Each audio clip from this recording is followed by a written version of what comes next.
Você já ouviu falar do dia em que Deus mandou um profeta assar pão com fezes? Sim, isso está na Bíblia. E não foi um exagero, foi um aviso, um alerta. O nome do profeta era Ezequiel. E Deus o chamou para viver o que iria anunciar. Não com palavras apenas, mas com ações duras, dolorosas e profundamente simbólicas. O povo de Israel estava mergulhado no pecado. Desprezou a aliança, zombou da correção e endureceu o coração. Então Deus disse a Ezequiel: Faça pão, e asse à vista de todos, usando fezes humanas como combustível. Ezequiel 4:12. Isso era mais que nojento, era impuro. Era vergonhoso.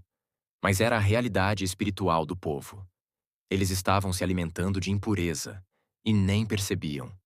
Então Ezequiel clamou ao Senhor: Senhor, nunca toquei em nada impuro. E Deus, em sua misericórdia, responde: Está bem, use esterco de boi. Pois para os judeus, as fezes humanas eram altamente impuras, de acordo com a lei. Deuteronômio 23, 12 a 14. Usá-las como combustível implicava contaminação cerimonial, tornando o profeta ritualmente impuro diante da comunidade. Simbolicamente, representava o nível extremo de degradação espiritual que o povo enfrentaria no exílio. Já as fezes de boi, esterco. Embora ainda fossem impuras para o culto, o esterco animal era usado como combustível em tempos de necessidade no Oriente Médio Antigo.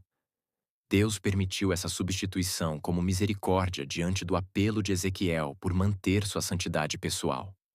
Foi um compromisso simbólico. A mensagem continuaria forte, mas sem que Ezequiel violasse sua consciência diante de Deus. Deus exige obediência radical, mas também ouve o clamor sincero. Ele ajusta o processo, sem anular a mensagem. A impureza espiritual é mais grave que a física. O povo de Israel estava se alimentando do pecado, como quem assa pão com fezes. Forte, mas real. O profeta não apenas falava, ele vivia a mensagem. Ezequiel se tornou um símbolo vivo do juízo de Deus, mas sem perder sua consagração pessoal. Mesmo no juízo, Deus ouve. Deus responde. Deus ainda tem compaixão. Essa história não é sobre pão, é sobre santidade, sobre um povo que se acostumou com o que é sujo e um Deus que chama ao arrependimento. Hoje, talvez você esteja cercado por ruídos, distrações e impurezas, mas Deus ainda levanta vozes proféticas. Homens e mulheres dispostos a viver a verdade, mesmo quando ela dói. E você? Vai se calar diante do pecado? Ou vai se levantar como Ezequiel e ser um sinal vivo do que Deus quer fazer? Ezequiel recebeu de Deus uma ordem difícil, quase humilhante. Uma cena que, para nós, soa absurda. Mas para Ezequiel, era a realidade de um chamado profético radical. E ele não reclamou do desconforto.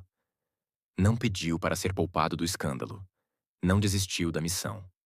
Apenas implorou: Senhor, me permita obedecer, sem quebrar a aliança de santidade que sempre mantive contigo. E Deus ouviu. A missão permaneceu, mas o combustível mudou.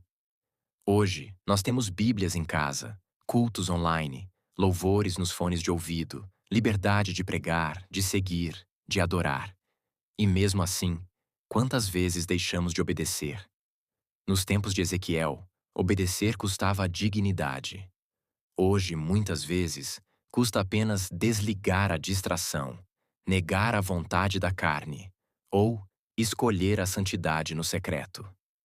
Obedecer ainda pode ser desconfortável, sim, mas nunca será tão duro quanto foi para aqueles que viveram sua fé como sinal público de Deus, em meio ao juízo. Então a pergunta é: se Ezequiel foi fiel em algo tão difícil, o que está te impedindo de obedecer a Deus nas pequenas coisas hoje? Talvez o que te falta não seja força, mas disposição para obedecer mesmo quando não entende. Se alguém quiser vir após mim, negue-se a si mesmo, tome sua cruz e siga-me. Mateus 16, 24. Comente abaixo com fé. Senhor, eu quero ser fiel, mesmo quando for difícil. Gostou do vídeo? Se inscreva para ajudar a trazer vídeos melhores e transformadores.